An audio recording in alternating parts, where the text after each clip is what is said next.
He only asked for a bite of leftovers to feed his daughter. But that one broken moment changed 3 lives forever. If you think you've seen the power of kindness, wait until you hear this. It was a cold Thursday morning in Manchester. The sky hung low with thick gray clouds, and the wind carried a sharp bite that made your bones ache.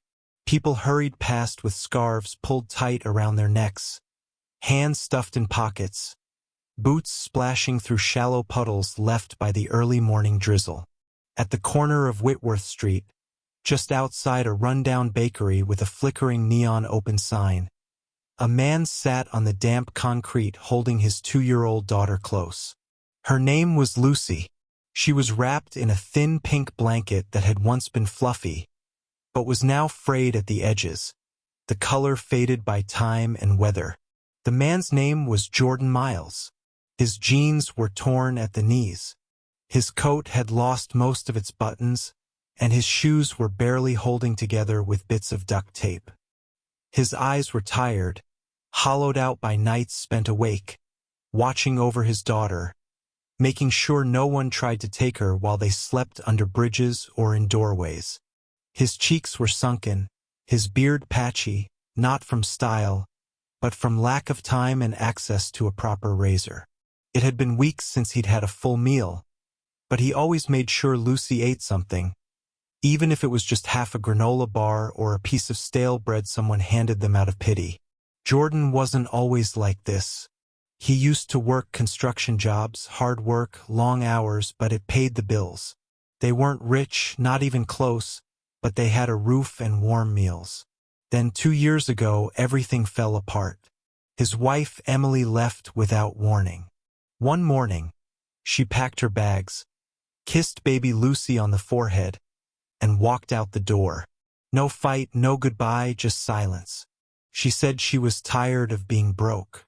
Said she met someone new, a man with a sleek black BMW, crisp shirts, and a house in Kensington. She never looked back. Since that day, Jordan had been both mother and father. No help, no family, just him and Lucy against the world. Before we continue with the story, let us know where you're watching from. If you enjoy stories like this, subscribe to the channel, like and share this video with someone who needs hope, and leave a comment with your thoughts on today's story. Now back to the story. He didn't beg often. He hated it. But this morning, Lucy hadn't eaten in 2 days, and her little lips were dry. He couldn't bear to hear her stomach growl again last night. It had torn through the silence like a scream, echoing off the cold concrete walls of the alley they slept in.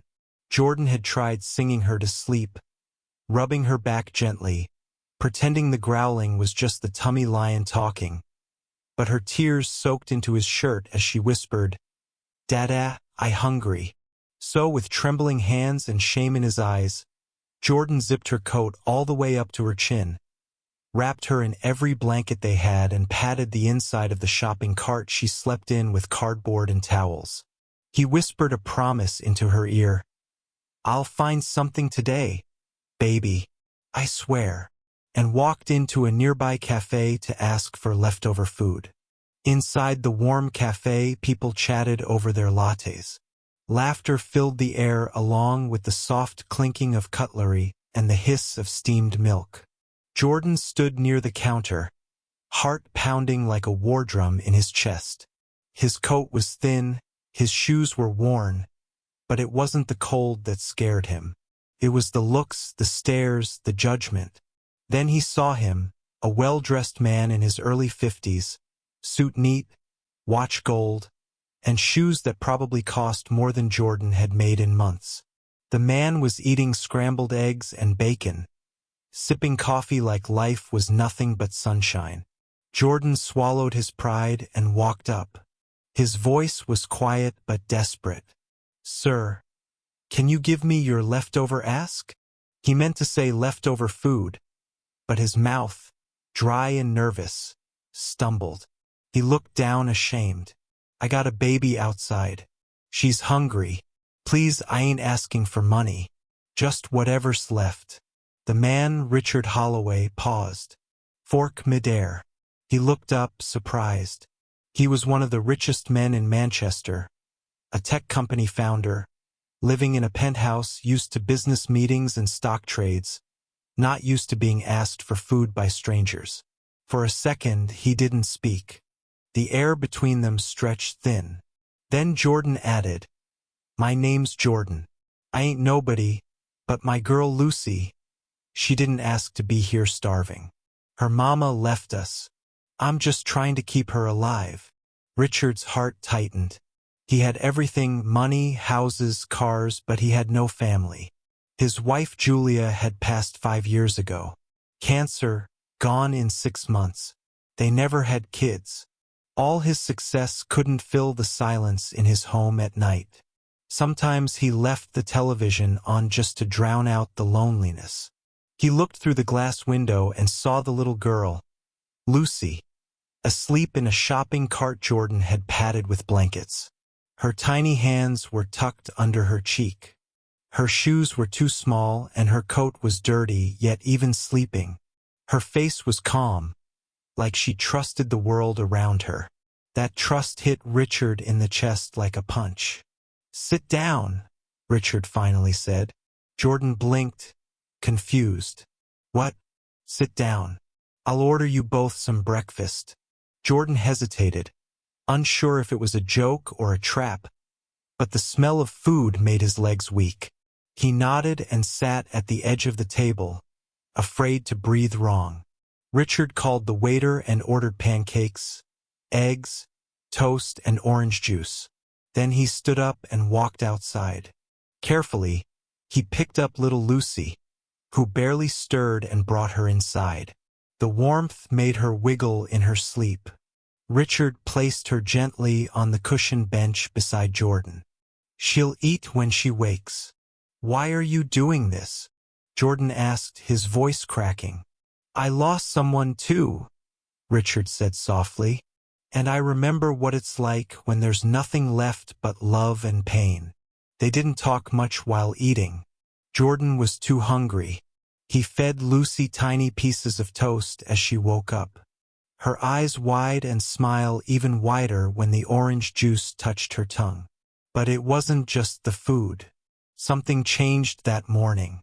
Over the next few weeks, Richard couldn't get Jordan and Lucy off his mind. He started coming by every few days, brought diapers, formula, clothes, gave Jordan his number and told him to call if they ever needed anything. "Doesn't matter the time," he said. "You call me if she even sneezes." Then one rainy evening it happened. Jordan called him from a payphone, panic in his voice.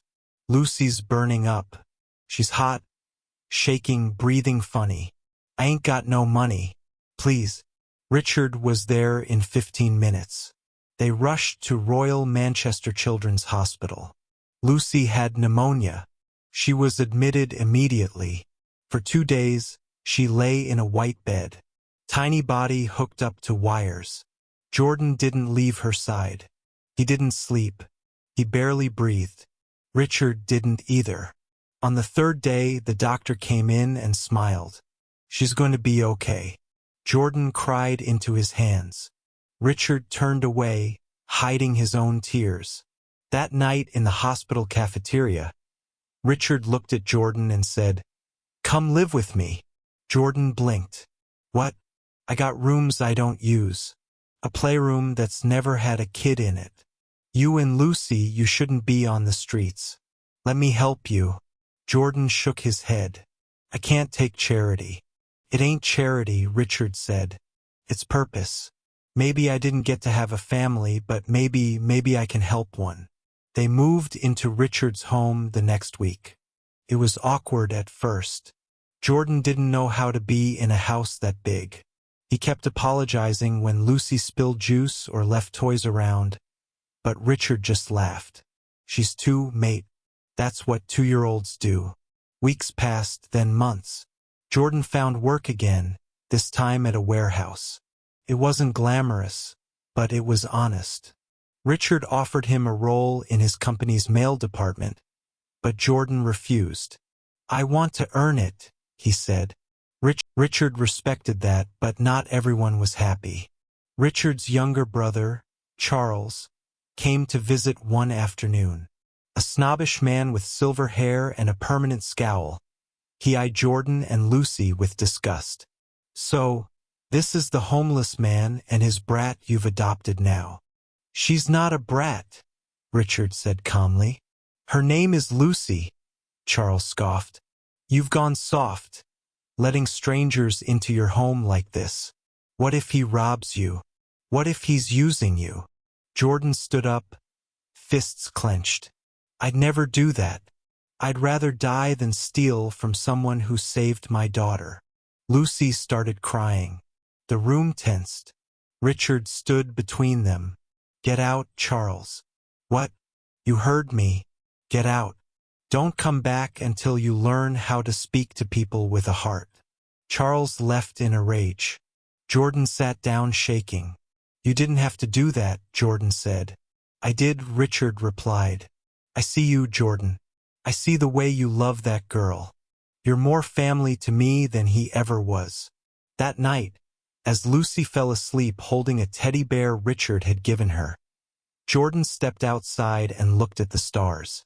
He hadn't seen stars like this in years. Not from the sidewalk, not from park benches. He whispered, "Thank you into the night." But life wasn't done testing them yet. One morning, Jordan's phone rang. "Emily, I want Lucy back," she said coldly. Jordan froze. "What? My boyfriend left me. I want her back. I'm her mother." "You left her, Emily. You never even called. I'm still her mother. And now I want custody." Jordan didn't sleep that night. He told Richard, who immediately hired a lawyer. The court case was ugly. Emily claimed Jordan was unstable, unfit. She brought pictures of them homeless, used his past against him. Jordan sat in court trying not to cry as strangers judged his worth. But then Richard stood up. He told the court what he saw that day in the cafe, what he'd seen every day since. Jordan is not a failure. He is a father, the kind the world needs more of. And Lucy, she's happy. She's safe. She laughs now. She knows love. The judge listened, and when the decision came, Jordan won full custody. Outside the courthouse, Jordan dropped to his knees and held Lucy tight. "You're staying with Daddy, baby, forever." Richard placed a hand on his shoulder. "Let's go home." A year passed. Jordan started working part-time at Richard's company, this time in marketing. He studied at night, trying to build a better future. Lucy started preschool, always coming home with paint on her hands and stories in her pockets. And one sunny afternoon, Richard surprised them both. He took them to a quiet park, sat them on a bench, and handed Jordan an envelope. "This is the deed to that house down the road. It's yours." Jordan's hands trembled. "What? Your family now. You earned this. Lucy deserves a place to grow up that's her own." Tears filled Jordan's eyes. "I can't. I don't have words. You already said it that day in the cafe." Richard smiled. "Can you give me your leftover ask? That question changed my life." Jordan hugged him tight. Lucy ran around chasing butterflies. And in that moment, under the sun, surrounded by peace, Jordan finally felt it. Not just safety, but hope and love. He looked up and whispered, "I won't waste this second chance." The story of a millionaire and a homeless dad wasn't just about pity. It was about what can happen when people see each other, really see each other. When kindness wins over judgment, when love speaks louder than shame, and in the end, it wasn't the money that changed their lives. It was a single question asked with a broken heart and heard by one that had been empty too long. If this story touched your heart, don't forget to like, comment, and subscribe for more powerful stories like this. Tell us in the comments, what would you have done in Richard's place? And remember, sometimes, the smallest act of kindness becomes someone's biggest miracle. Thanks for watching, and as always, stay kind, stay hopeful, and God bless.